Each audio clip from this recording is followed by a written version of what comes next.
Hello, testing.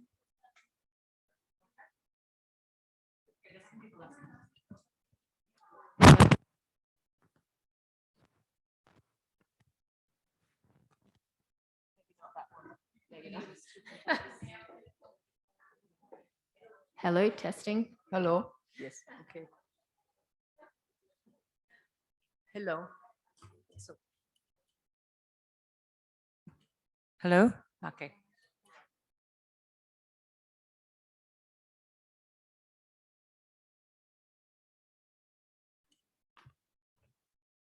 Hello, everyone. I think we can go ahead and get started.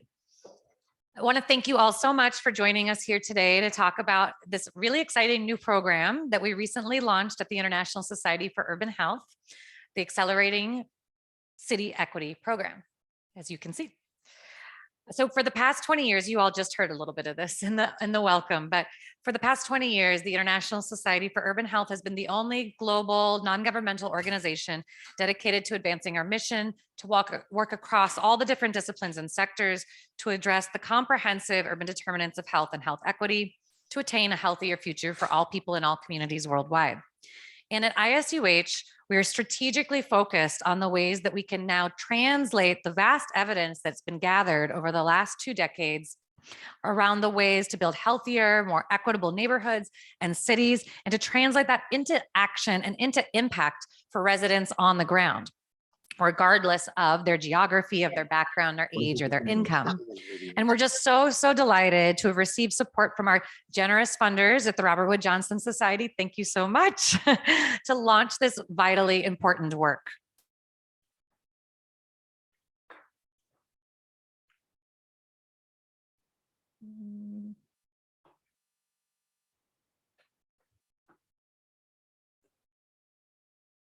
I'm trying to go forward. So many of us are. It's an ongoing challenge. Okay, we'll see how long it takes for the next one. So evidence shows us that when we have societies with less inequity, their populations also have better health outcomes.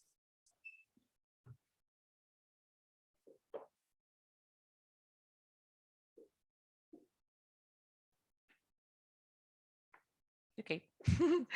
And studies also demonstrate that countries with higher levels of income inequality tend to have worse outcomes, like lower life expectancies and higher infant mortality rates, as well as higher prevalence of mental illness and obesity.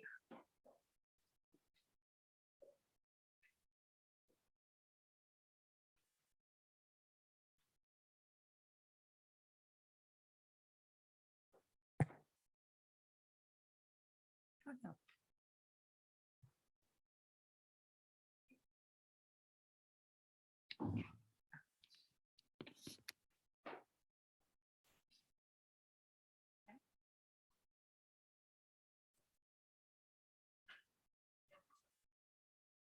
Okay. Sorry. Technical difficulties as usual.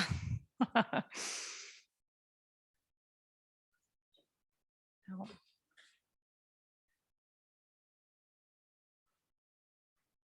I mean, we could go without slides, but there's some pretty pictures.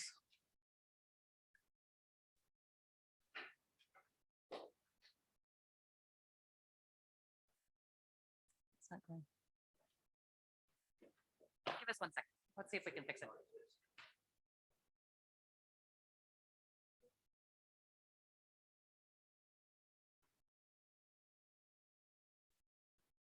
No. Okay. Okay, now we got it. And we know that economic inequity is continuing to grow at a very rapid clip. And shockingly, there are massive health inequities within the same city. So to illustrate the impact that our neighborhood environments can make on our health, we can look at life expectancy differences within the same city.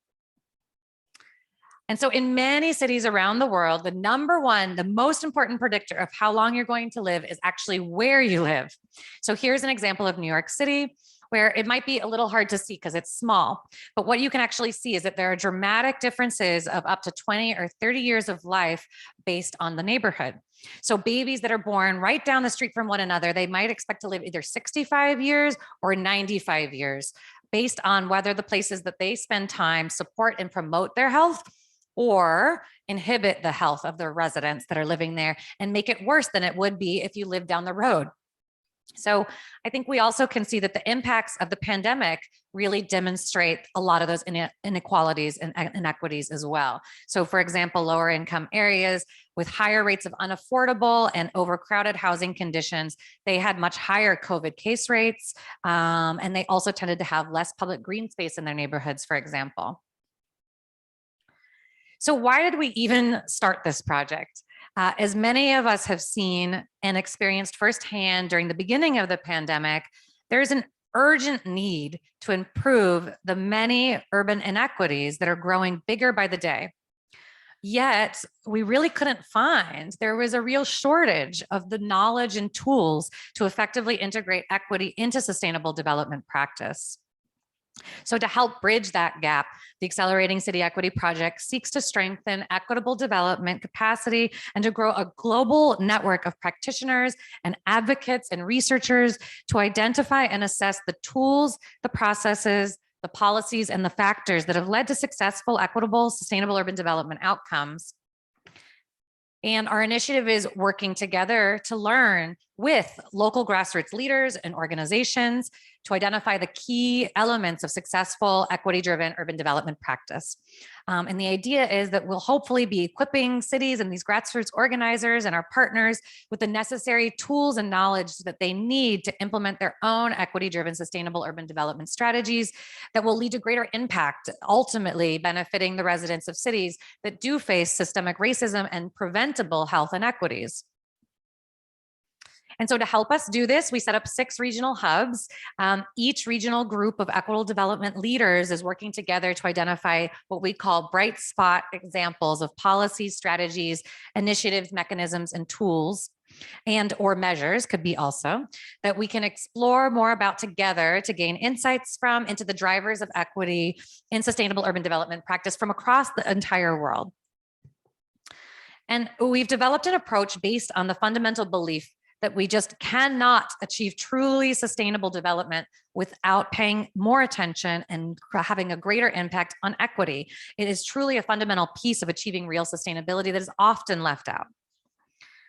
Just to orient you a little bit to our project scope, we have 2 phases. So the first phase, which we're in now, is all about learning from all of you and studying the work that you've been doing and drawing lessons from what's been done to achieve better, more equitable outcomes.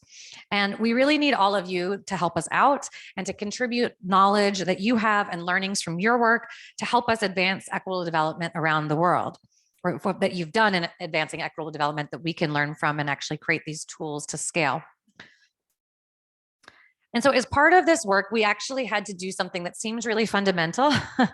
In the beginning, we had to stop and actually ask ourselves, what do we even mean when we're talking about equity? So people talk about equity a lot, right? But what we realized that there isn't one singular definition that everybody understands the same way. So we did a really extensive literature search led by one of our wonderful colleagues, Aurelia, who's in the back with us here. And we asked this question in the literature, but also to the people that we're working with, to our partners. We asked this question: when you say equity, what are you actually talking about? What are you thinking about? And so for us in the Accelerating City Equity Program, when we say equity-driven sustainable development, what does that even mean? And when we wanted to actually stop and ask you all for a second, who here, is there anyone here that's with us today that would say that they like when we say equity, like you have an idea of what that means? Just put your hand up if you, yeah, oh good, there's a few, oh good, I'm so glad. So I don't know, Miguel, I saw your hand up. Like, can you tell us what you mean when we say like city equity? What does that mean to you?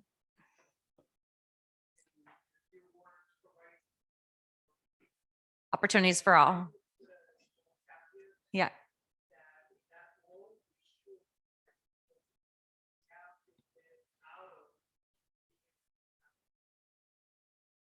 Yep. Well, that's a great definition. Anybody else want to venture? Okay, great. Yeah.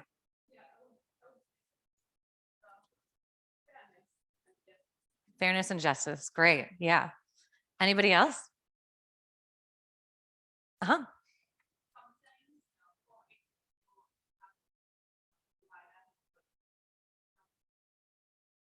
Mhm.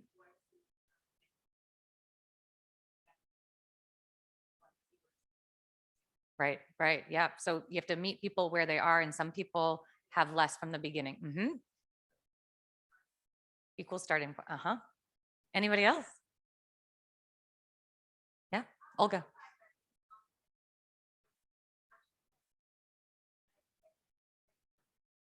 Yep. Yeah, for sure. Well, that's excellent. I mean, everything here is obviously a really important part of city equity. And I see that there's a lot of ways, that we can, there's many different ways, different avenues that we can help achieve equity.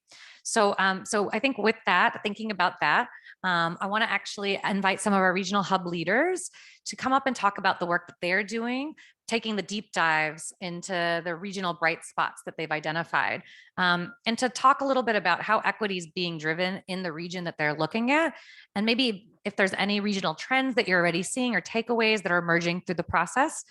So we'd love to hear from you. So we have Hannah Bolitho from the Oceania region. We have Waleska Caiaffa from the Latin America region. We're going to hear from Rene Loewenson, who is looking at Africa. She's coming in from Zoom today. She is far away in the world, but we're going to have her virtually with us. And then we have Somsook Boonyabancha, who is representing Asia. So should we start with Hannah? Come on up.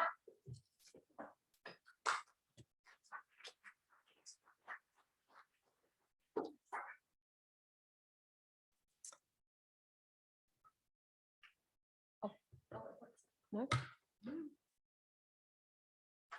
We'll just,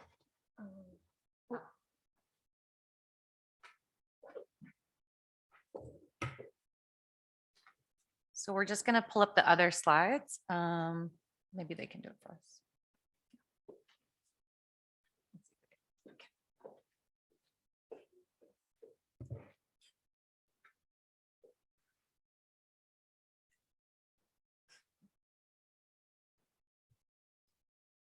Thank you for bearing with us on our first day of hybrid tech. This is our new world, isn't it? Yes. Yeah. You better learn quickly.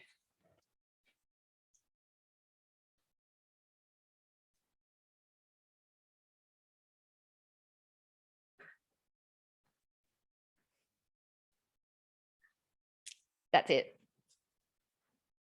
Great. And okay. Just use the keyboard or yeah. Okay. Thanks, Giselle. And welcome everybody. So my name's Hannah Bolitho and I am the Oceania Regional Lead for the ACE project.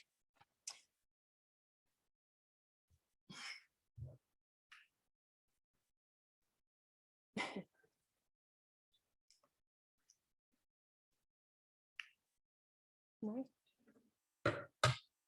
Sorry. Which?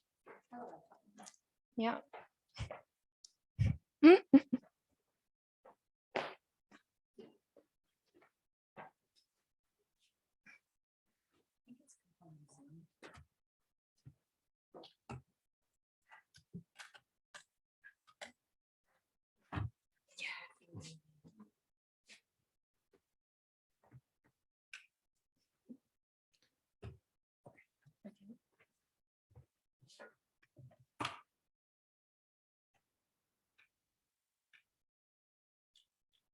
Okay. Great, thank you. All right, I think we're in business. So this is the Oceania region. It's Australia, New Zealand and the Pacific Islands. And about 90% of the population live in urban areas. And while you can see in the land mass of Australia is obviously very vast, actually, just as a fun fact, only 0.22% of the country's area is urban. I'm an architect and an urban designer. and I work in strategic urban policy for the City of Sydney, which is one of the largest local government areas in Australia. And I live on Wongal land and I work in Gadigal land, which is about 3/4 of the way down the map of Indigenous Australia that you can see up on the screen. I'm pretty fortunate to be able to live in the land of the oldest continuing culture in the world, which is made up of over 250 languages and about 800 dialects.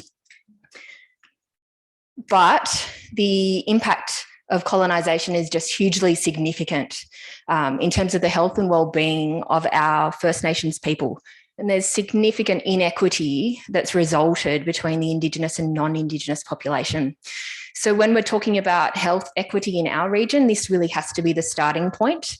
And it's important for me to acknowledge the traditional custodians of the land where I live and work, and recognise their continuing connection to land, which is never ceded, and pay respects to elders past, present and emerging, and extend that respect to all First Nations people here today. Our regional hub is made up of a very diverse group of people. We've got policymakers, public health specialists, academics and urban practitioners, with all the combined expertise that you can see on this slide. And over the last few months, our group's been starting to look at bright spots in the region that generally address one or more of these key issues. The first being the inequity between Indigenous and non-Indigenous people. The second being the lack of access to decision-making and self-determination by our underserved generally, and more specifically, our underserved First Nations people. Climate change. Now, this is affecting different areas in the region very differently. Sea level is particularly impacting the Pacific, but we also have bushfires, flooding and urban heat. And what's common to the whole region is that climate change is really having a very disproportionate impact on the health and well-being of our vulnerable communities. Our region's also looking at unhealthy housing, and overriding almost all of it are short-term politics that continue to prioritise profit over equity. And we see this in the way in our built form outcomes in our cities, and we also still see it, unfortunately, even in the policies. So now I'm going to go through 3 sample bright spots.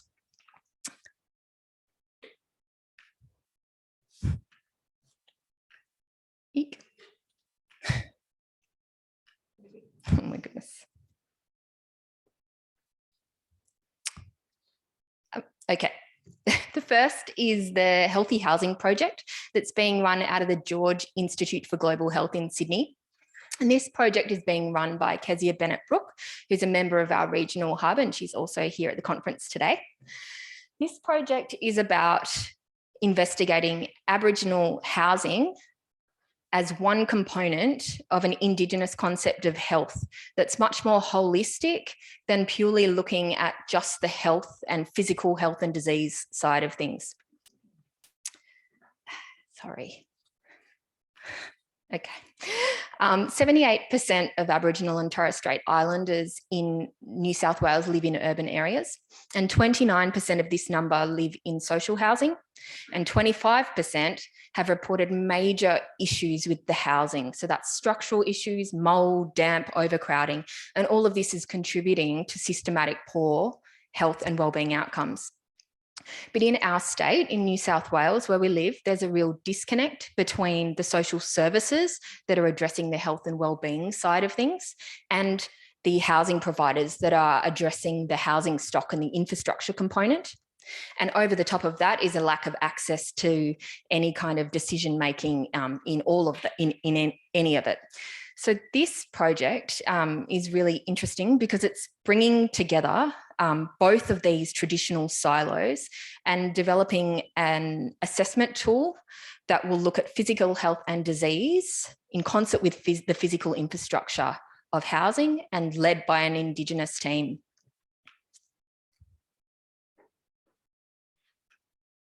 So when we're looking at the trends and takeaways for this project, all of the drivers of equity are informing each other, but really without the participatory equity component, with Aboriginal-led governance structures and self-sustaining processes, the project would fail.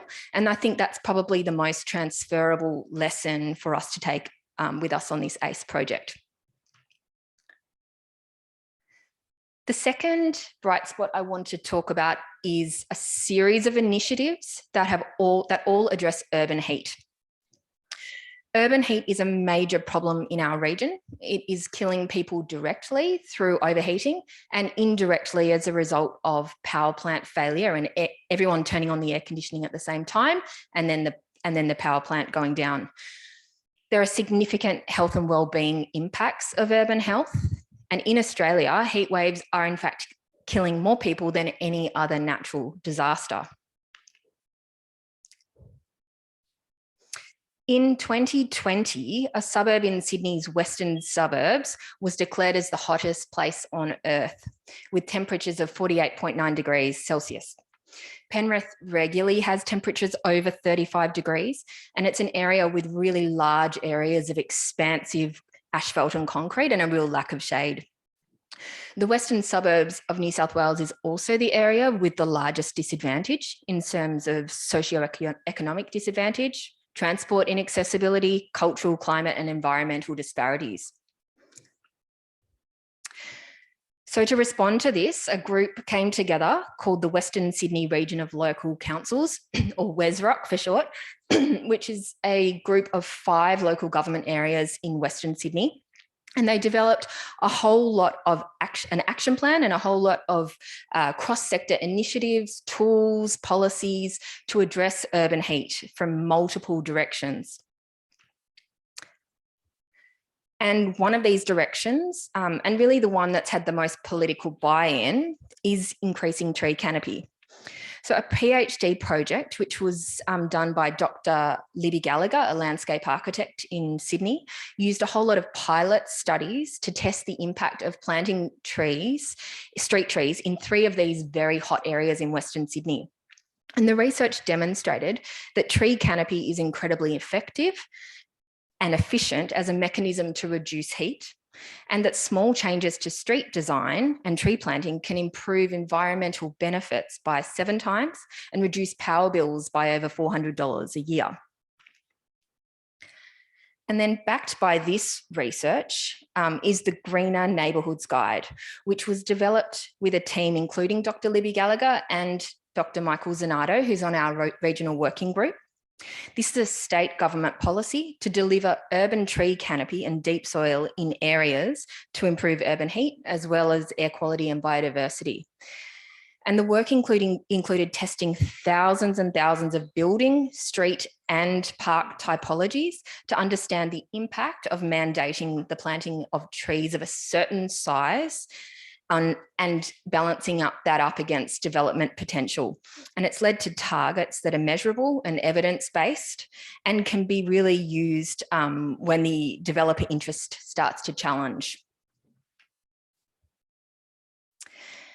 So in terms of the trends and takeaways of this bright spot, Dr. Negan Nazarian is a climate scientist. She's on our working group as well. And she really describes the strength of all of this work as the quadruple helix approach, where innovation comes together from government, industry, academia and civil society all working together. And I think that's definitely one of the transferable lessons from this bright spot. And then the final bright spot I wanted to show was the housing and health research, which was undertaken in New Zealand at the University of Otago, led by distinguished Professor Philippa Howden-Chapman. And she and her team studied the impact of old, cold and mouldy private rental housing on health outcomes. And this bright spot was brought to us by Dr. Marianne Tariki, who is in Professor Howden-Chapman's team and is also on our regional working group. The study found that 28,000 children and 54,000 adults were being hospitalised each year as a result of cold, uninsulated housing, and that most of the affected children come from low-income houses, with Maori and Pacifica children 3 to 4 times overrepresented. So the project included a randomised trial where 1,350 households with poor conditions were retrofitted with insulation and healthy heating, and then the health outcomes were monitored. And in the first year, the results were pretty incredible. Over 1,500 fewer hospitalizations, fewer doctor visits, fewer filled prescriptions, millions of dollars to the New Zealand's health system, and reduced school absences. And in terms of nationwide impact, it's estimated that this policy will avert an estimated New Zealand $30 million in healthcare costs over 3 years, with hugely significant long-term benefits to all household members and significant indirect benefits such as reduced parental stress from children missing school. So I think this is another really excellent bright spot, which addresses all the dimensions of equity. And in terms of what we can learn from how progress is measured, this evidence basis that was done by the university has made its way into legislative policy. So now all rental properties in New Zealand must meet these new standards. Thank you.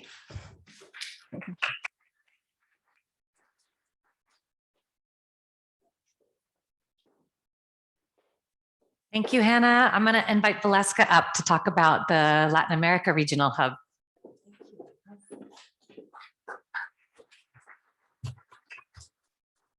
Thank you, Giselle. Thank you, the International Society of Urban Health. Thank you for today's project. It's an honor to be here and to be representing my colleagues from their hub that I'm supposed to lead, but I want us to say that it's a very sharing knowledge process that we've learned, and we've been through the process and learning a lot about that. So thank you very much for this opportunity. I think it's passing here, right? Oops, yeah. Okay, so I'm going to this in a little bit different way from my colleague. And I just want to introduce you the region, setting the scenario of Latin America and the Caribbean, and doing a brief introduction and highlights our at least 11 out of almost 30 enlisted bright spots, or supposed to be bright spots, that we decided to, we dig during this process. And I think it was very interesting, because we thought that we wouldn't find a lot, but indeed we do have several. So I guess that this project has to be version 1, 2, 3, whatever. And I'm gonna do a little bit of the rationale for select the bright spots, how we're gonna present here, and the distilling trends and takeaways. Well, Latin American Caribbean houses about 700 million people in 33 countries. About 8% of the population lives in the city, and Latin American Caribbean are the world's most unequal region, with the enormous social disparity and a large population living in formal settlements. 8 of the 20 countries worldwide have the highest level of inequality. And for that, we thought that, well, this sometimes works, this does not.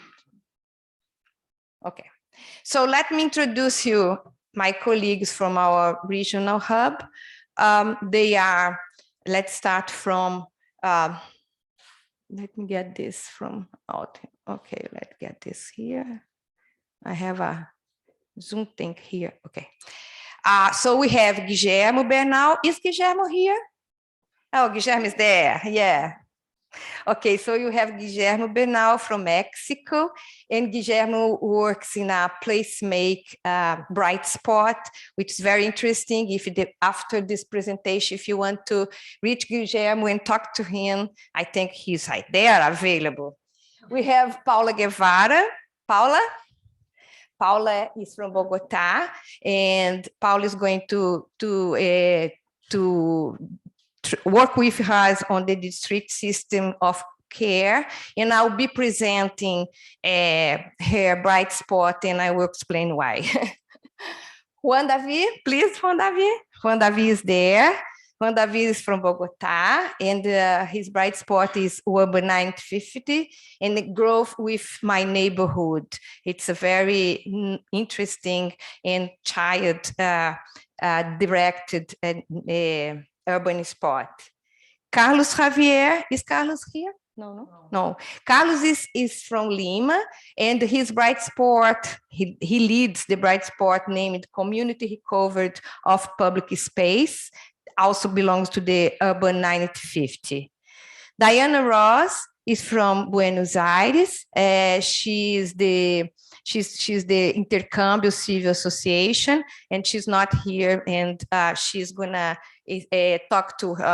speak to her in terms of our evolution on probably some system care as well.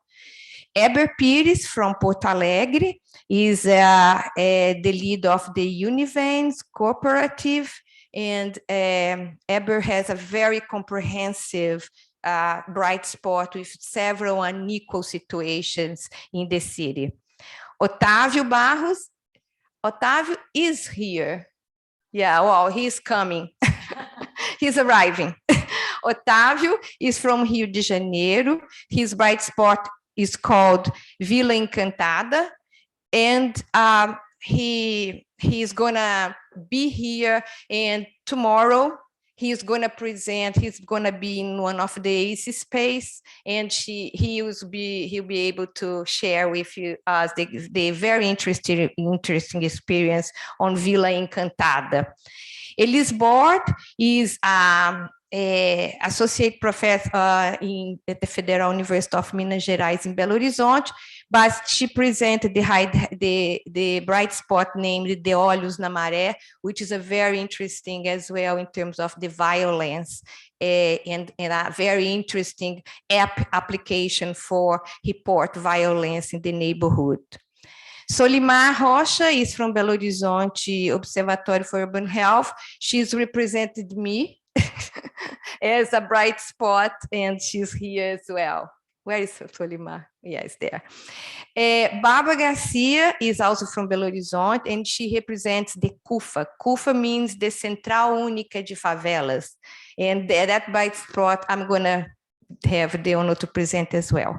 And Luiz Saboia from Fortaleza, his bright spot is named Innovation Office. So as you can see, we tried, over those 33 countries in Latin America, we tried to select. It was very hard. It has been very hard to select a bright spot to bring here. But again, from the ACE project team, we've learned that everything will be available at a certain point. And I myself, that's the actual leader of this bright spot. Okay, so now I'm gonna show you the bright spot we select very briefly, 10 minutes. And for that, we struggled a lot. So we use this conceptual framework of institutions for health equity that is published in Journal of Urban Health.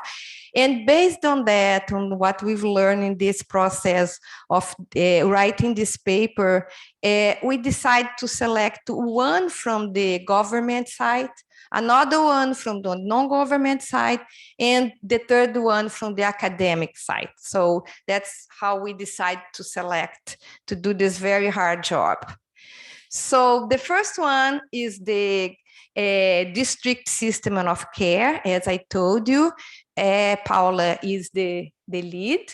And the main important focus of this bright spot is on gender equity and access to income. It's a government, essentially, bright spot, but has a very multi-sectorial approach. So this is where this is in Colombia, Bogota. And the population are the caregivers, especially women, but also men. And they are on the field since 2020. And why this bright spot is being there, because there is a lot of recognition, distribution, and reduction of unpaid care work. And this is based on the 5th Sustainable Development Goal. How they do that? Well, they provide service for caregivers, also called manzanas de cuidado, or care blocks, mobile units, and also masculinity workshop, among several other tasks. They use the strategy of our Voice Citizen science method for analysis and cultural transformation analysis. They are financed from the Bloomberg Philanthropic Prize. And if you have anything more that to questions and answer, I will pass that late for Paula. The second one is the non-government multitask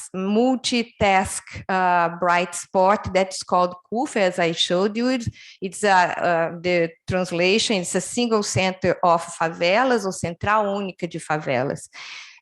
Barbara is the leader of representing this bright spot, and the focus of that is on gender and racial equity, community engagement, violence prevention, economic development, and access to income and governance.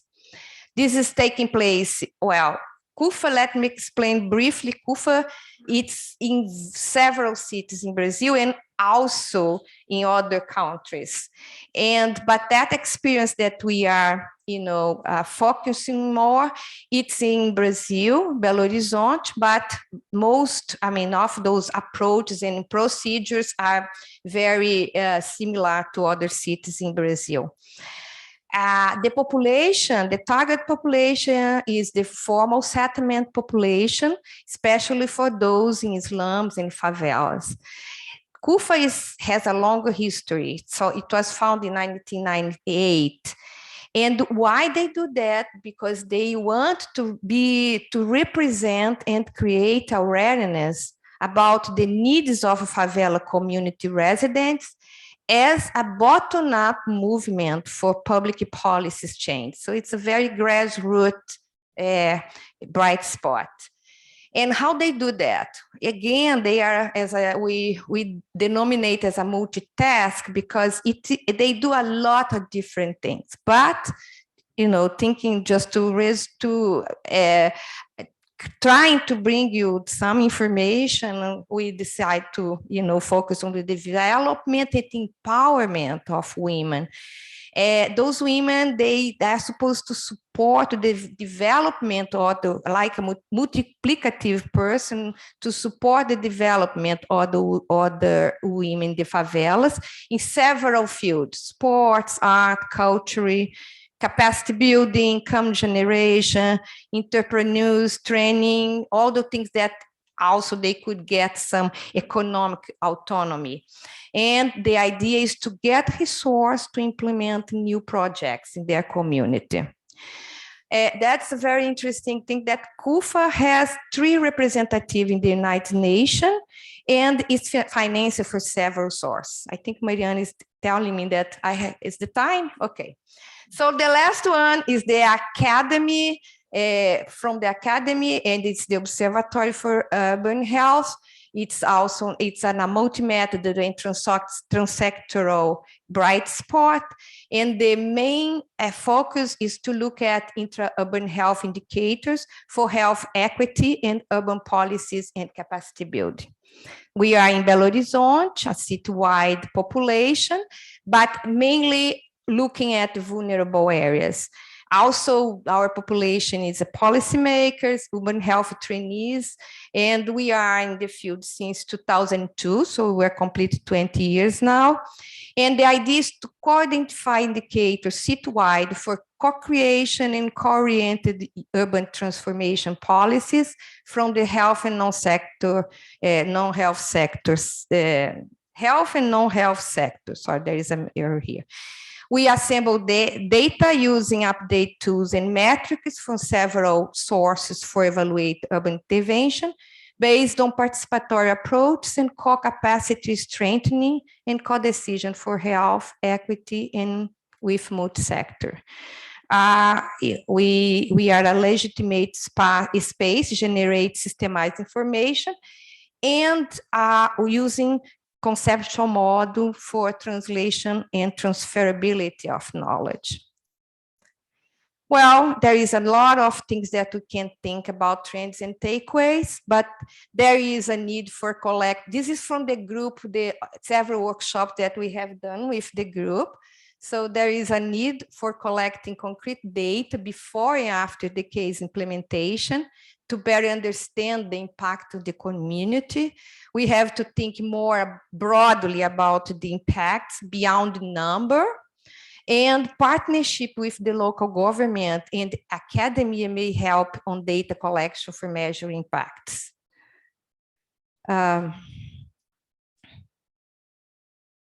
This is not helping, Mariana. So the takeaways is sustainability can be achieved through the institutionalization of projects and initiatives so that they survive through different government administration. This is a very important thought that we have in terms of sustainability. Intersectorial work is essential, include academia, governments, grassroots organizations, NGOs. Participation and engagement of the world community must happen during all the steps of the projects and initiatives. In storytelling and media helps disseminate and inspire other communities and groups. Our final message is we don't want to look at this. We want to see the effect. I think you've, oops. This. We have to think about the inequality in the city. Thank you very much indeed.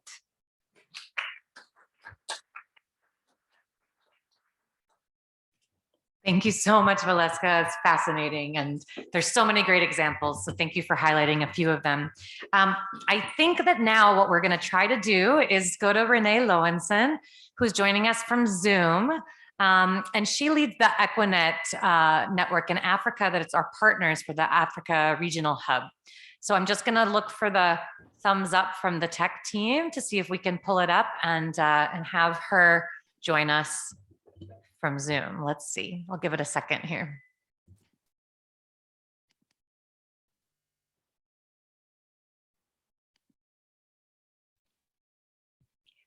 Hi, can you hear me?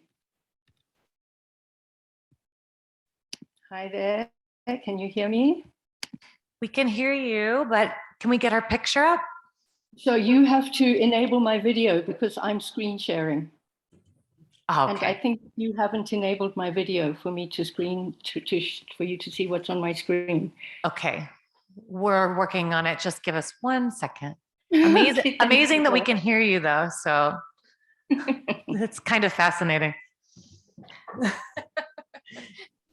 Where are you now, Rene? I'm in Harare.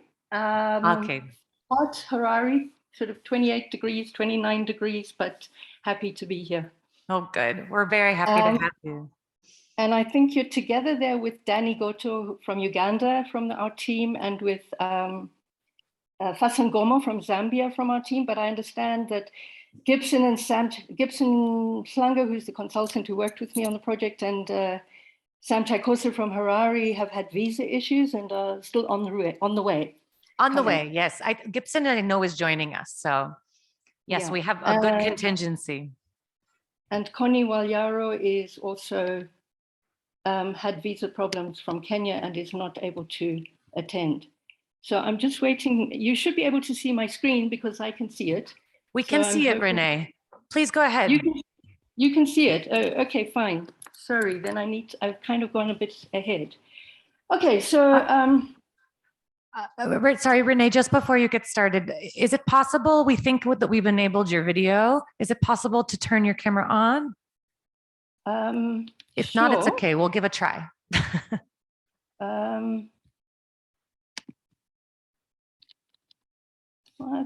I don't seem to be able to. Okay, so that's okay. Please continue. Sorry. We can see your screens. No problem. Okay, I'm not that attractive to look at, so you know, my slides are much more attractive than me. Okay, so I'm going to start, and just to introduce. I think we managed to skip the first slide, but this hub work comes from the East and Southern Africa region. The 16 countries that are within East and Southern Africa is what we covered. We did it under the umbrella of Equinet, which is a network that has been working on catalyzing equity and health across different dimensions since 1998 in those 16 countries. And in fact, Equinet has been working on equity in urban health and well-being. So we were really excited to be working with the International Society for Urban Health. And the work we're talking about here is the work we did between May and September this year that we implemented to try and within the framework of the ACE project. So the way we approached it was we did searches and review of online materials from our region on what was written about urban health equity and urban health initiatives that were promoting health and well-being. And we came up with a number of reports.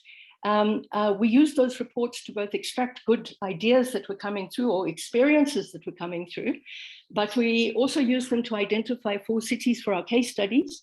That's Harare, Kampala, Lusaka, and Nairobi. Harare, Zimbabwe, Kampala, Uganda, Lusaka, Zambia, Nairobi, and Kenya. And within those 4 cities, we had focal persons, 2 of whom are with you, 2 of whom are either on the way or not coming, unfortunately, but who implemented 10 case studies.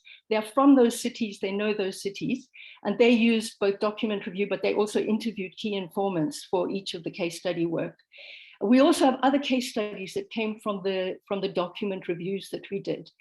So by about July, when the ACE framework on equity was ready and drafted, we then applied that to the synthesis, a kind of cross-cutting thematic analysis of all of this evidence to see what we were learning.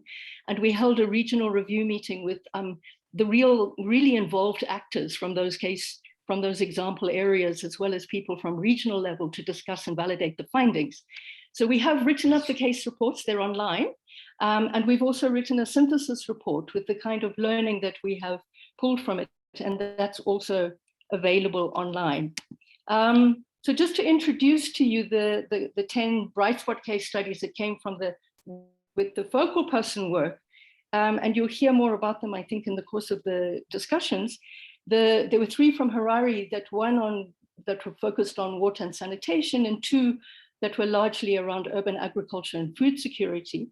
In Uganda, there were 3 quite different ones. One was on waste management around flooding, one was on micro gardens on food insecurity, and one on water and sanitation. In Lusaka, Zambia, the case study was on a participatory dialogue to bring communities into planning and budgeting in frontline care services and have more agency around what was happening in their services. And in Nairobi, Kenya, there were 3 also interesting examples. One working with using the unused public spaces in the slum areas for multiple services and as an area-based approach. And then 2 that were also largely around working with informal food vendors and urban agriculture. So I will give you a little bit of a touch on some of these. So Mariana asked us to put a slide at the beginning on what were our takeaways from the work, and so I put that, but I'll have to return back to it because otherwise it may not make sense. But just to say that our region is one which has long-standing inequalities and deprivation. I think the slide that Hannah showed about colonialism is very much pertinent to our region as well. But we also have these new issues of new climate and emergency, pandemic, and economic challenges for our region. And it's a region which has a lot of global influence in terms of what's happening. Neoliberal globalization has had quite an impact in our region. So when we looked at across our different case studies, and I think this has come through from others as well, we really found that the gains were largely made around these participatory dimensions of equity, the voice and agency dimensions, and the recognitional dimensions, the understanding of what was going on, of gathering of the evidence of visibility of what was going on. And that this was happening even though the contexts were particularly harsh. They were often in very marginalized communities. And that these were very important dimensions of equity to lever other equity outcomes. What we found in terms of both distributional equity and intergenerational equity was that these were often less well measured or less well articulated in these cases, were often not even explicitly a goal, but because these experiences were usually happening in marginalized communities and producing well-being gains, there was, you could say, distributional equity was taking place. And also because a number of the case studies were implicitly looking at intergenerational equity because they were focusing on young people. We have a very high youth population in the region. So there was an involvement of young people, and they were also focusing on urban biodiversity and urban environments, which is a critical dimension of our futures. But across them, we really saw much more limited gains in the structural equity issues, the laws, the policies, and the sort of underlying conditions that determine these conditions that we were finding in these areas. And this is often because these things happen at national and global level in our countries. And so while initiatives at local level might make sort of local changes, they're often not able to tackle some of these higher level order issues. So to sort of reverse back a little bit and go into our region, yes, it's a region of rising urbanization with a lot of people now living in slums and unplanned urban areas. We have very poorly measured within area socioeconomic inequalities, and so deprivation is often hidden in terms of formal systems. And most people are struggling, in a large proportion of the urban populations are struggling with what we could call the social determinants of health: housing, water, sanitation, management, food, energy. And by the way, this is not only lower income groups. I mean, in my home, I have, electricity goes many hours a day. I don't have water, etc. So, we have a real kind of problem with urban infrastructures, and we have these new issues. And so not surprisingly, most of the initiatives we had really were focusing on these social determinants, and particularly for resolving some of these problems. But we also had some that were focusing on social groups like slum dwellers and urban farmers or vendors, some that were more systems focused, so beyond a particular focus, but looking at water, sanitation, and hygiene systems, or primary healthcare systems. And then we had some really interesting ones that were really area-wide spatial focus. So I'm going to give you a very quick tour, like the others have done, of only one example from each of our cities. The first one, and we have many more. So the first one was from Nairobi, and this was an area-based spatial initiative where a group called Konkui Design Initiative. And I need to say most of these things were being catalyzed by local organizations, with sometimes global partnerships, but mostly local, including the technology innovations. So the Konkui Design Initiatives in this example was working with communities in Kibera slum area of Nairobi to try and look at the unused slum areas to create public spaces within which, working with the communities, they could look at the kind of services, the business spaces, the recreational spaces that the communities would want.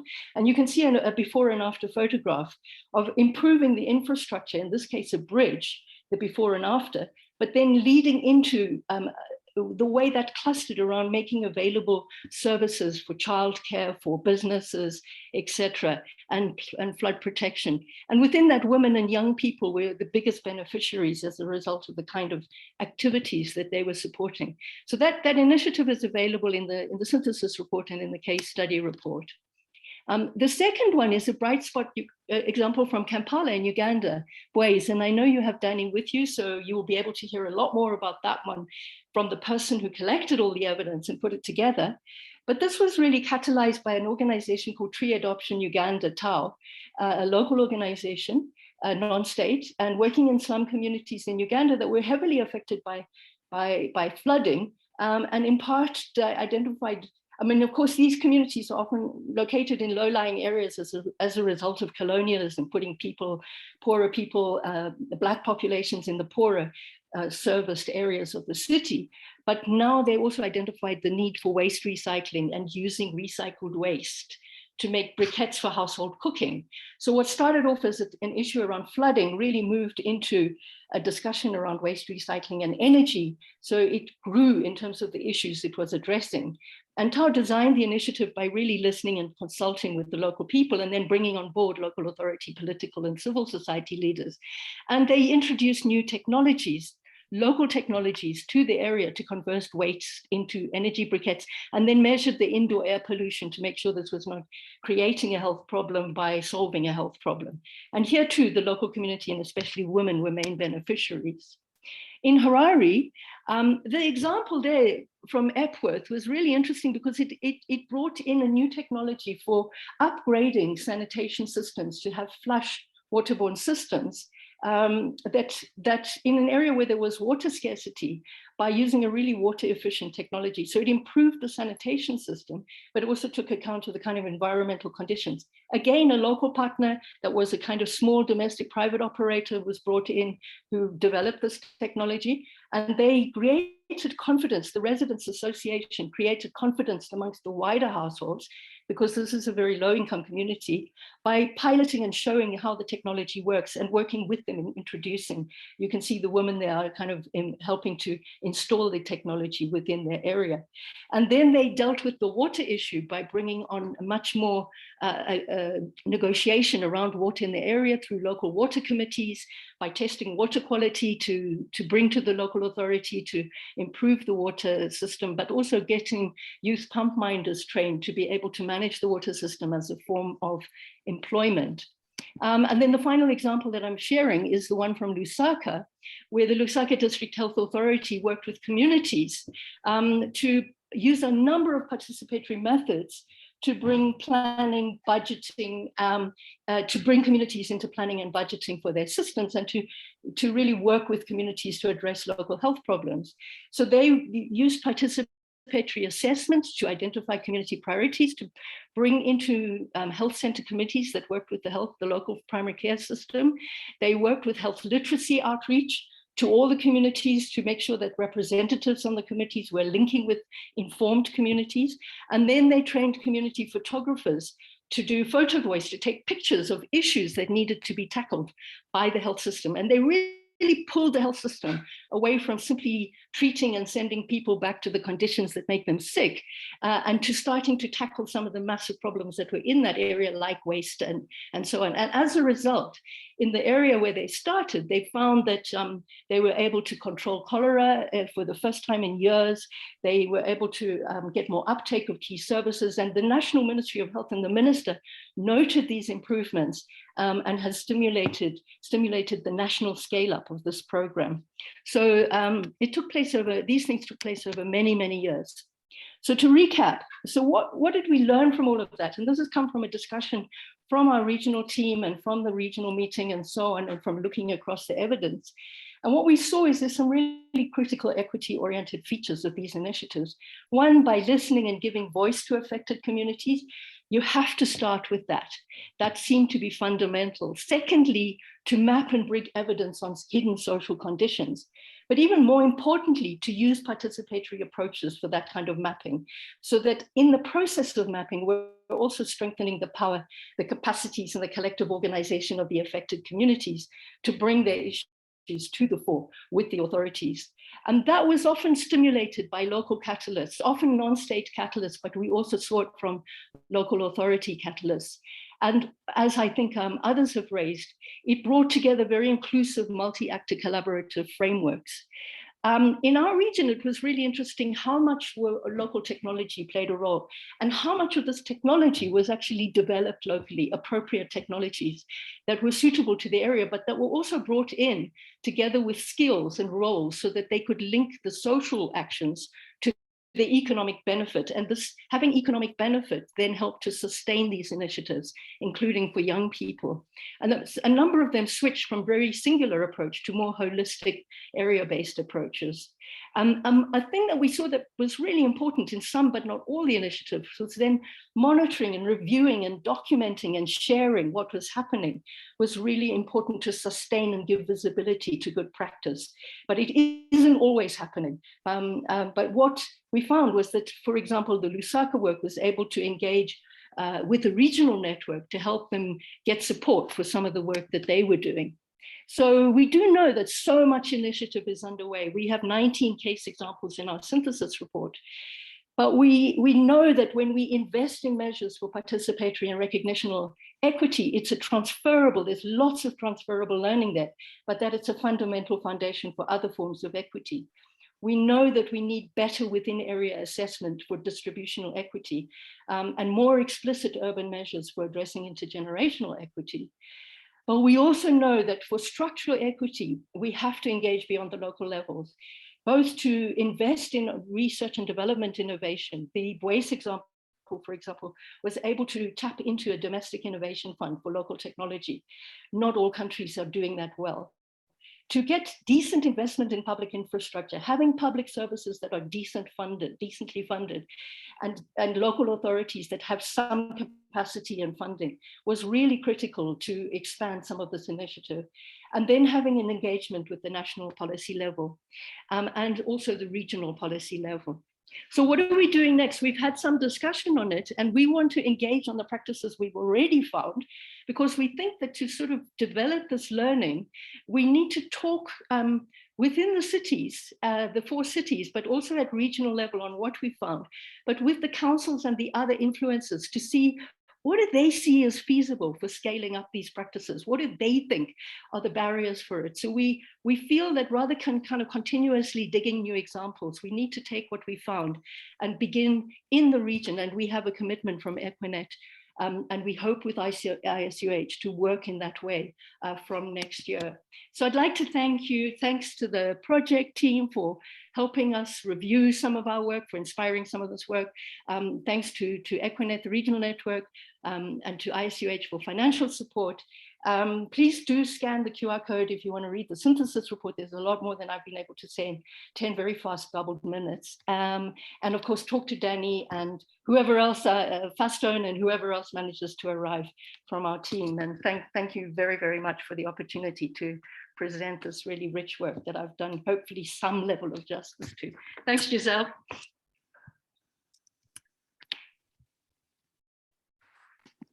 Thank you so much, Rene. You've given us so many exciting insights. I mean, all of our presenters so far, I've already learned so much, and I, have been aware of all the great work.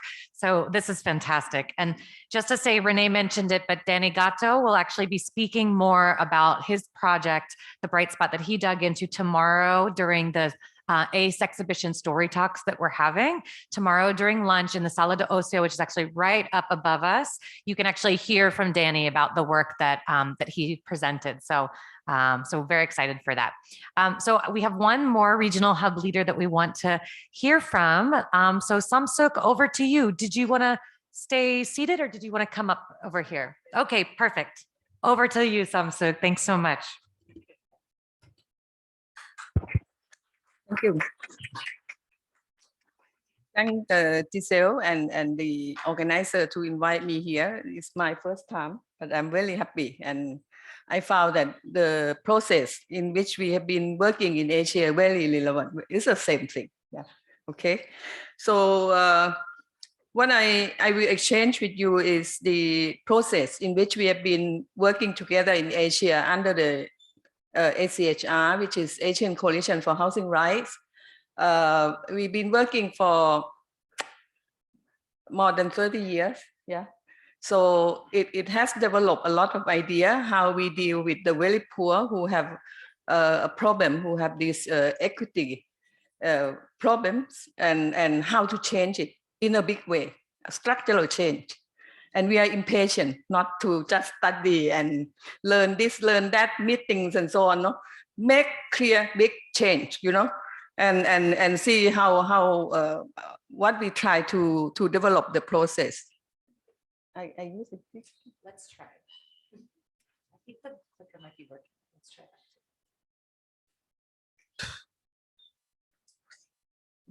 Testing our patience. Yeah. Okay. Okay. So insecure and poor housing condition.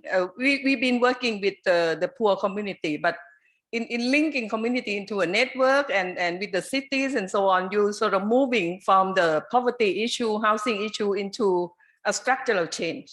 Okay, if we are not working up to the level of structural change, it's become just a welfare.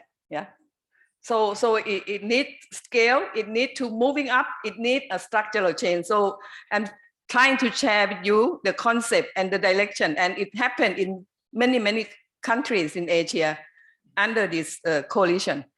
So the poor housing condition we have seen like this, these are equity issue you could see from the picture. The problems cause inequality, quality of life, health, and everything you can say, yeah. So the big question is how to change with more realistic scale and speed, yeah. You've seen slum in so many countries for so many years, and you still see it. We shouldn't be patient and being, researcher and we research the change, and people are still living like that, no?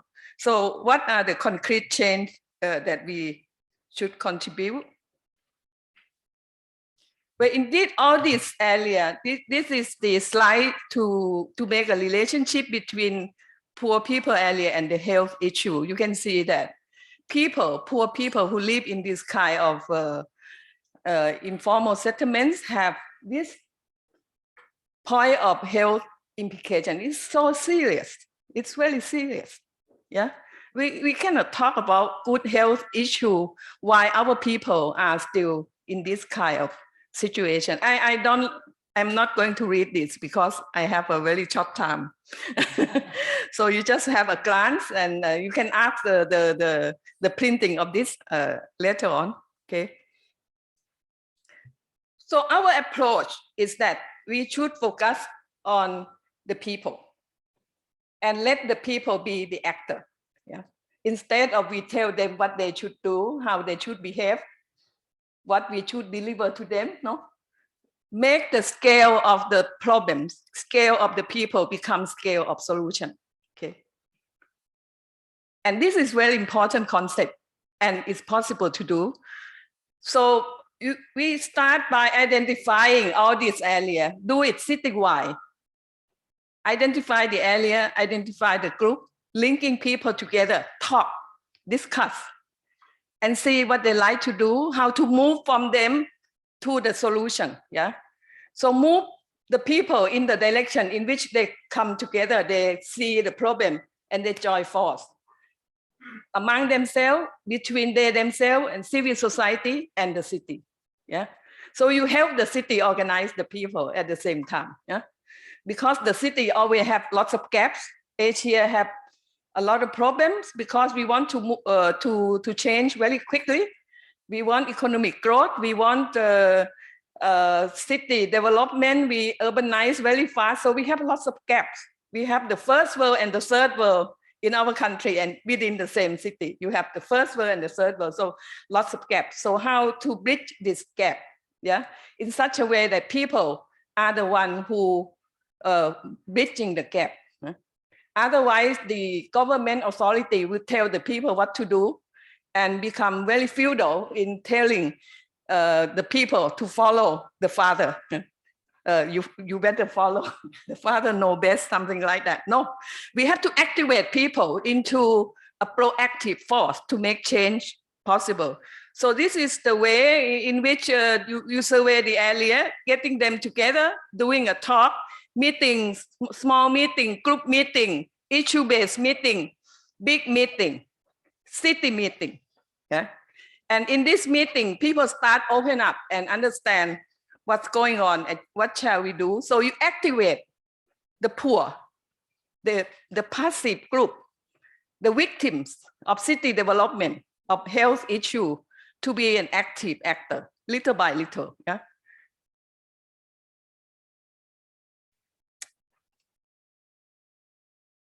That's the point. Oh, okay. Come. So in the poor people, there are lots of problems, of course. It's an integrated problem, we can say. If we want to deal with the health issue, we cannot look at health as a technical thing. To deliver health and then they are better. No, there are causes.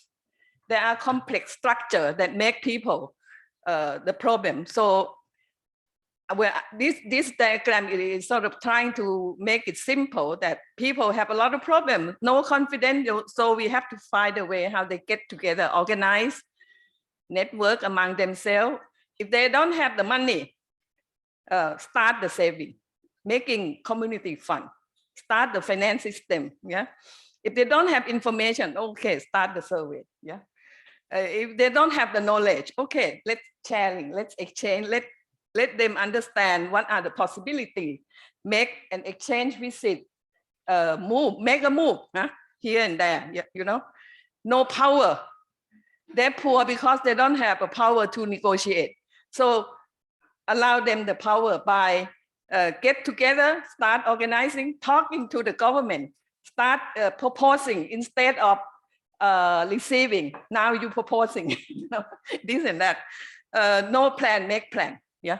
So this is a simple way of so many different problems in the poor community, and you have to single out each of them and trying to find a way that our people start moving into the solution side. Yeah. This is very simple way to write, but of course each of them have a set of knowledge how to work on that. Yeah. And then we need a mapping. I will talk later at the end that our blind spot cover all these areas. Some city will focus on how we do the mapping. Mapping is very important. Mapping is the way to identify where are the inequity area, who are the poor, who are the unequal group. So you got to map it, but don't do it in one area. Also, do it at citywide. Yeah, citywide. If we start working at the city scale and get the other actor to understand the structure of equity to this area, and these people in this area can also understand and speak up. Yeah, so you start moving the system and the poor people to a discussion. Yeah, and that's very, very important. Try to think about how to change the structure from the very beginning, not doing pilot project for 3 years, for 5 years, and then trying to propose. It doesn't have the weight, the strength. So we have to start the scale, start the structure, and bring everybody together from the very beginning. But let the people be the active actor to be able to talk about their issue, their problem, and what they would like to change. Yeah. Okay. So this is more or less the picture to start with the survey at the citywide scale and let the people do the survey together. So they understand the difference. Oh, why you have water, why the other don't have water, why this, why that. So it becomes a university through the survey itself. Yeah. Oh, it takes a bit of time.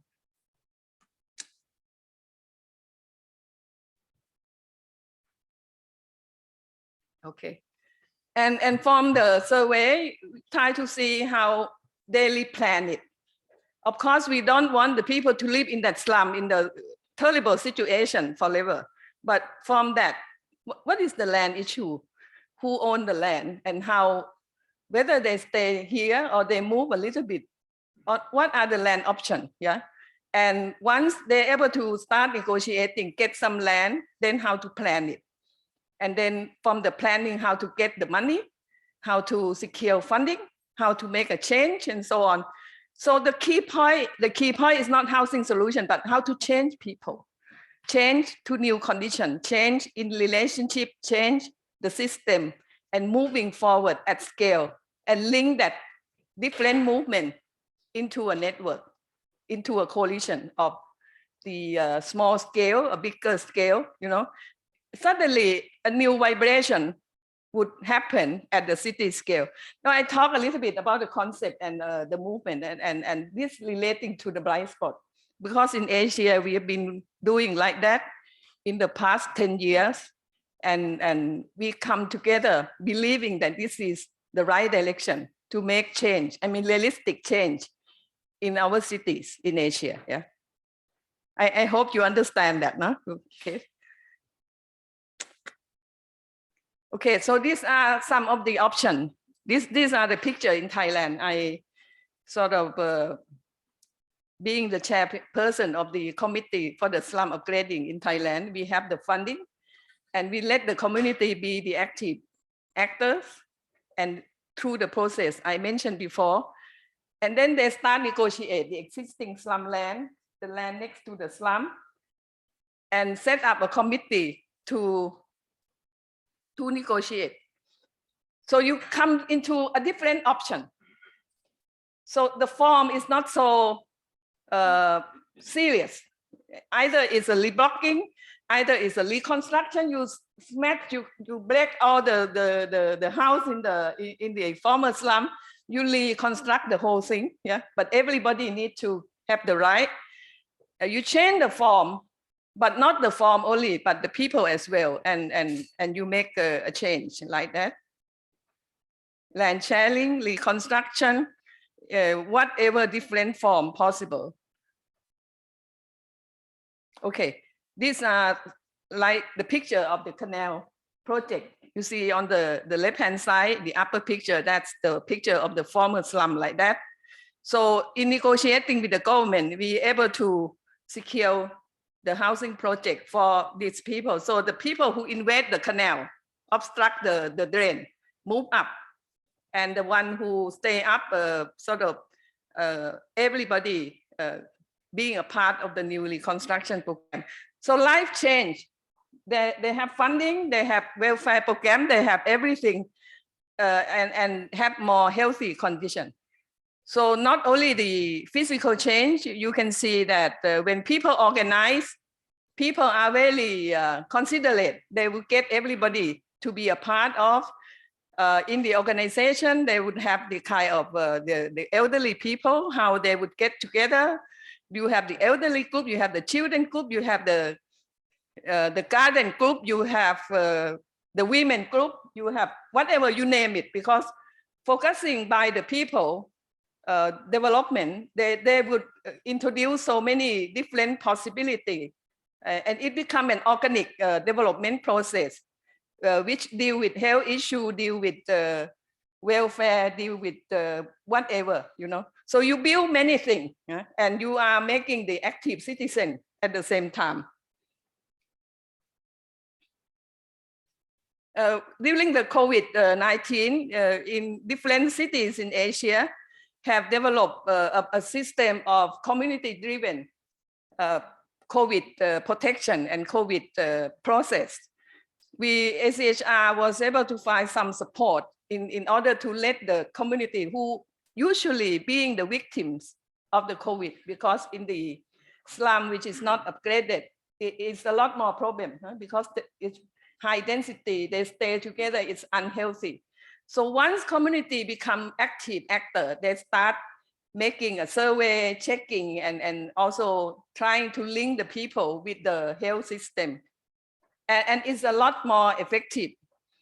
The key issue is that when we develop like this, I'm trying to link it into a healthy issue we are talking about. We have a positive result of the participatory citywide housing process. You have affordable housing and secure housing where people now can settle. You have the process to solve poverty and building healthy community at scale. You have the strong community which acting as a welfare unit, I mean welfare system for them. And there's the legitimacy from the informal, illegal sort of status. And they could become, with the organization, they could become active citizens. So we like to build a system where you have active citizens all over the place. So these are more or less the kind of result. And okay, and these are the scale. And on the right-hand side, we support the program like this in 215 cities in 2015, and still after that. And on the left-hand side, those are the city, more than 400 cities in Thailand. we still cannot solve all the problem in our country. Of course, we have a lot of problem, political problem, this and that, and they're producing a lot of problem all the time. You cannot keep up with them that well. Anyway, but among the people process, it's sort of spread out in this scale. And with this, we think it's very, very important to be the leading direction of the blind spot. Yeah, the blind spot should focus on how the people themselves will be a key actor in the process of development, in which there's so many problems at the same time, at scale, at the city scale. And housing, why housing is an important issue, how the network of the people is important, how collaboration between the people and the city to be a co-creation process among different cities are important. How the finance system, which is more friendly to the people, start from the people and link with the other finance is important. How to build a new set of professional and institution, because you have institution in our society, which is so old and top down, and you know, it's the old way, bureaucratic way of doing things. It's not going to make any change. So you need new space, new possibility, new idea, new kind of institution that open up new possible opportunity for the larger group of people to work together. You need new kind of finance. You need a new professional who understand this. Once you finish university, you go to the institution. For 2 years, you become one of them. You know?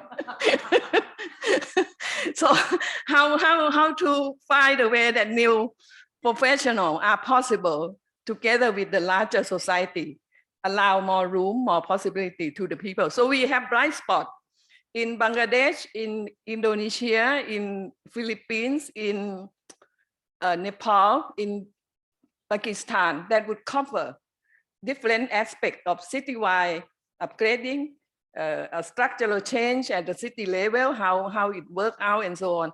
And the issue base of mapping, financing, community, and how to link with the other and so on. So this is the overall picture. So thank you very much.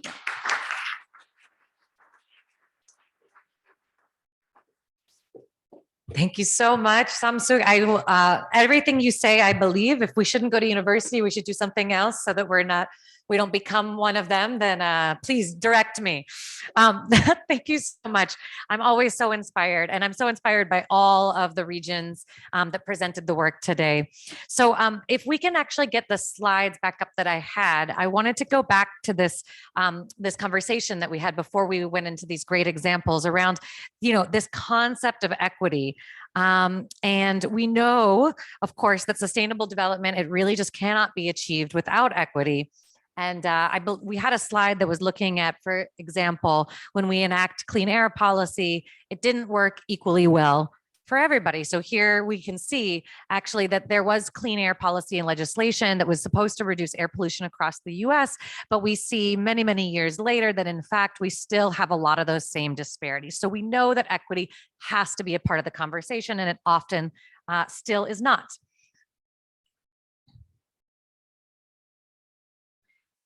Oh, okay. So through all of the research that we did, and I was talking about this concept and what do we mean by equity for the purposes of this project. So working with our regional hubs and doing this big literature review, we eventually came up with these 5 different dimensions of equity, which Hannah and some of the others started showing us a little bit of a preview of. And so just so you know, the design of how this is set up is totally still a work in progress.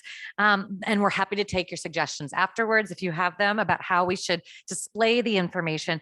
But just to say, we're not trying to convey necessarily a process or a hierarchy as much as it's meant to show that we see equity for the purposes of our work on the Accelerating City Equity Project as needing to achieve equity within these 5 different areas. And so if we go back to, maybe it's a little hard to see here, but basically the bottom one is fair systems and structures, or the structural equity element. The second one that we have here is recognition, recognitional equity, making sure that all groups are seen and valued and represented, and that the issues they face and the assets that they bring are acknowledged. So it's different actually than just participating, because it's really recognizing what they bring and how an everyday experience might be different for all groups involved. And then we do have that influence piece that so many of us have talked about. And I think we've certainly realized, even through this initial research, how important the participatory element really is. Sometimes we're finding that the process is more important, certainly as important, and sometimes even more important than the actual outcomes that we see afterwards, which I think, coming from my perspective of looking at the sustainable development outcomes that we usually have, I think that was pretty surprising, but it is so important. And then the fair share piece. So, admittedly, this is what I first thought of when I thought of equity. I thought of how are our environments actually set up to make sure that we all have equal access to the benefits that can make us healthier, and have more, and just have comprehensive health and equity built into our everyday lives. But it's not only about this part, although this part is also very important. And then something that we realized also through this research is that we can't forget the intergenerational piece. So I think a lot of times we see this with housing, making sure that people can actually pass on generational wealth and they don't lose the housing asset that they've created. But there's actually so many ways that we need to be thinking about the intergenerational piece and making sure that even if we achieve greater equity for us today, how do we ensure that that greater equity is passed on for the generations that come after us? So this is just showing, hopefully you can read this a little better, but this is going back to that air pollution example and how these different elements and dimensions play out in real life with one example. And so I think we're basically out of time today, but that's okay, because I wanted you all to just sort of think about the work that you're doing every day and to think about these 5 dimensions. And so the exercise is, and it's okay that we don't have time to discuss it with partners today. We can maybe think about this as we go through the rest of the week. And we have a lot of different ACE activities that we hope that you can bring, the work that you're doing and your thoughts on this to the conversation. But I think it would be interesting for you all to think about the research and the projects and the policies that you're working on, and how are you doing in all of these areas? Are you achieving equity in all 5 dimensions the most that you can, or is there an area you're doing better at and maybe an area that you could do better at? Maybe everybody here is making sure that we have all the stakeholders and participants that are engaged in the process and that their voice is being heard, but are all the assets that they bring, are they being acknowledged? Are they the ones driving and leading the process? Does everybody have equal access to a park that is safe to get to? Do they have equal access to fresh and affordable foods? If they have fresh fruits and vegetables at the corner store, can you afford them? There's a lot of different ways I think that we can think about all these aspects and dimensions, but all of them, what we're finding is that all of them are really important. That's not easy, but I think for us, the first step was recognizing what is it that we're trying to achieve? And I think for us, what we're realizing is that we need to be achieving equity in all of these areas. So I think that's pretty much all the time we have together today. But if we have a few minutes, maybe we could take some questions or some comments from you all. And I want to thank all of our regional leaders for presenting the bright spots, and remind everyone that we have some story talks on specific bright spots in the lunch breaks, both Tuesday and Wednesday, up in the Sala de Ocio above us, where we can actually hear from and dig into people who are involved in these projects, and to help us learn better what they did right, what they maybe didn't do so right, that we can take with us moving forward. So thank you so much. And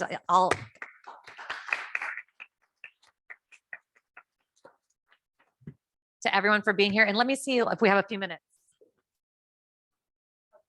Okay, 1 minute. Does anybody have a question or comment, or should we continue for the rest of the week, hopefully inspired a little bit by the Accelerating City Equity Project? Miguel, yay, perfect. Yes.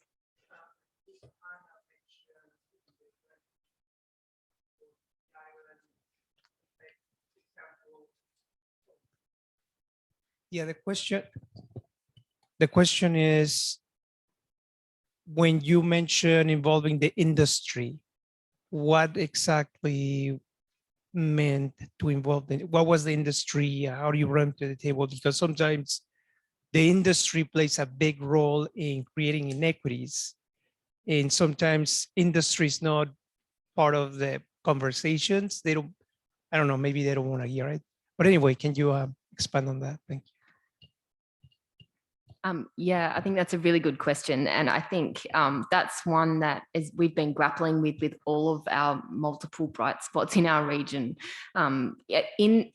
In terms of the urban heat and the quadruple helix approach that we were looking at, the industry, I guess, includes all of the urban practitioners and all of the very, very specific technical typology testing. So this is just for the canopy component of it, that went into proving why and how you could fit a tree of a certain size in a particular development block. So that's sort of one example, I guess, of industry. And then the other industries that are involved are all of the climate scientists. There's a lot of specific climate research that's going on that is being brought into it as well to kind of support the technical kind of side of it. So I think though we in Australia and in this bright spot, it's definitely not perfect, and the industry, like how you get the industry, all of those four players together and argue it in a way that is where the evidence is so foolproof that when the development interest comes in on top, which happens everywhere, but it's definitely happens in our state, and that financial profit kind of starts to override all the rest of the decisions. The evidence has to be so strong that it counteracts that. Not sure if that answered. Yeah. Thanks, Hannah. I think we might be out of time for questions right now, but I want to say that everyone who's involved in the Accelerating City Equity Program, we have these cool pens. Please talk to us. Mariana and Aurelia, who are the ACE project team, can you stand up and raise your hand there? Please come talk to us. So I should have said more clearly, but we are actually taking everything that we're learning and we're going to put it online so that everybody can access it from wherever they are in the world. And we're trying to build this, what we really believe is a new community of practice of sustainable development practitioners who are focused on equity and that have the tools and the resources to achieve greater equity. And we really need to be learning from all of you and from all of each other. So we invite you to please keep up with the project, be in touch with us. Hopefully when we get our all the work that we've amassed from the stage so far online, you all will also contribute to it, tell us what we're doing right, add new things. So you're all now part of the community. Sorry. I hope that we can count on you moving forward. And so the rest of the week, please do come talk to us, get to know us, and hopefully we'll be hearing your examples and bright spots very soon. I see that Mariana and Aurelia are reminding me, we have this really, I think it's interesting. I hope you think it's interesting too. We put together an exhibition to show some of the bright spot stories and learnings that we're getting so far. We're just in the beginning still, but we actually have a showcase of a few of those stories upstairs in the Sala de Ocio, the exhibition. It's on the entire time that we're here together. And then, as I said, during Tuesday and Wednesday lunch breaks, the people who are involved in those projects will actually be telling us the stories of those bright spots. So please check it out. And yeah, I hope you enjoy. And thank you so much for being here. And we look forward to continuing the conversation throughout the week.